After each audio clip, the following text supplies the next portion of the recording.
তো আজকে আমি তোমাদের সাথে ধোকলার রেসিপি শেয়ার করব। তো প্রথমে আমি 2 বাটি বেসন নিয়ে নিলাম, তারপরে তোমার পরিমাণ মতো নুন নেব, তারপরে জল দিয়ে ভালো করে মাখাবো। আর আর ধোকলা তো সবাই জানো বানাতে অলমোস্ট, তো আমি তাও শেয়ার করলাম কারণ আমি আমার মতন করে বানিয়েছিলাম, তো তার জন্য তোমাদের সাথে শেয়ার করলাম। তো নুন আর বেসনটা ভালো করে মাখিয়ে হালকা জল দিয়ে ওটা আমি ফেটবো।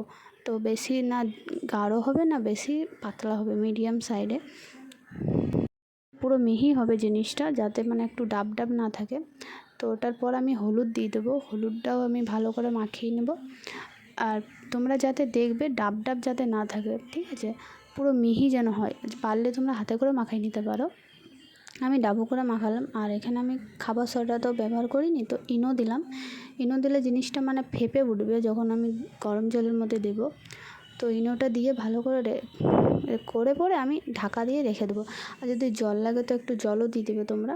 আমার একটু লেগেছিলো তো তাই আমি দিয়েছিলাম। তো তার মধ্যে আমি একটা বাটির মধ্যে আমি তেল দিয়ে দেবো, আর ওখানের মধ্যে আমি বেসন ফেটাটা ঢেলে দেবো। তো ঢেলে পরে ভালো করে আমি ওটা সেট করে নেব। তো আমি এখানে হাতে ইউজ করে নিলাম, তো আমি এমনি করে সেট করে নিলাম। তারপর আমি একটা কড়াইয়ের মধ্যে গরম জল করতে দেবো। তো লাইটের প্রবলেমের জন্য অন্ধকার লাগছিলো, তো ফোনের লাইট জ্বালালাম।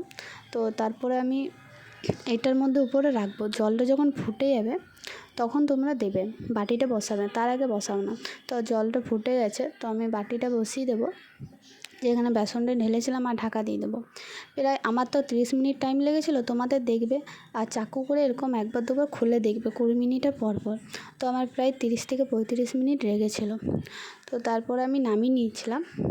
আর তড়কাটা করব, একটু তেল দেবো, আর তেলের মধ্যে কারি পাতা আর কালো সর্ষে আর কাঁচা লঙ্কা দেবো। তো ওটা ভালো করে আমি ভেজে নেব প্রথমে, তারপরে জল দেবো আর হালকা জল দেবো আর পরিমাণ মতন চিনি দেবো। তো যেহেতু মিষ্টি তো হতেই হবে, তো আমি কারি পাতাগুলো দিয়ে দিয়েছি। দেখো তোমরা কারি পাতা তোমরা তুলে নিয়ে এসে ধুয়ে নেবে ভালো করে প্রথমে। তো আর এমনি মিডিয়ামের মতন ভাজবে যাতে লঙ্কাটা একটু সেদ্ধ হয়ে যায়। তো আমি ভেজে নিলাম মিডিয়াম আছে। তারপরে ওখানের মধ্যে একটু চিনিটা আমি প্রথমে পেস্ট করে নিয়েছিলাম, কারণ গলতে টাইম লাগবে। তো আমি চিনিটা পেস্ট করে দিয়েছিলাম, তোমরা এমনিও দিতে পারো। তো চিনিটা পেস্ট করে দিয়ে ওখানে আমি জল দিয়ে দিয়েছিলাম, জল দিয়ে ফুটিয়ে আমি রেখে নিয়েছিলাম। তাও আমার একটু মানে কম হয়েছিল, তো সেজন্য আমি আবার করেছিলাম।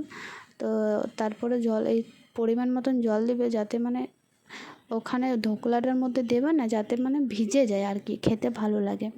তো আমি একটা প্লেটের মধ্যে ধোকলাটা ঢেলে নেব, ওখানে ভালো করে ঢেলে পরে এই দেখো আমার এইটা কত সুন্দর হয়েছে না। আমিও ভাবতে পারিনি প্রথম দিন আমার এত ভালো হয়ে যাবে। প্রথমে একবার দিদি বানিয়েছিল, দিদির কাছ থেকে দেখেছিলাম। তো দিদির কাছে দেখে আমি এটা বানিয়েছিলাম, বেশ ভালোই হয়েছিল। আমি বিশ্বাস করতে পারিনি এত সুন্দর হয়ে যাবে। তো যাই হোক আমি কেটে নিলাম পরিমাণ মতন, তারপর আমি এখানে তড়কাটা দিয়ে দিলাম। তো তোমরা এমনি করে তড়কাটা দিয়ে দিবে, আর সব জায়গায় দিবে, যাতে দেখতে পাও তোমরা, মানে বুঝতে পারবে যে যেন সব দিকে হয়েছে কি না। তো আমি এদিকে সব দিকেই দিয়ে দিচ্ছিলাম, সব দিয়ে দিলাম। তো আমার ধোকলার রেসিপিটা কেমন হয়েছে তোমরা জানাবে।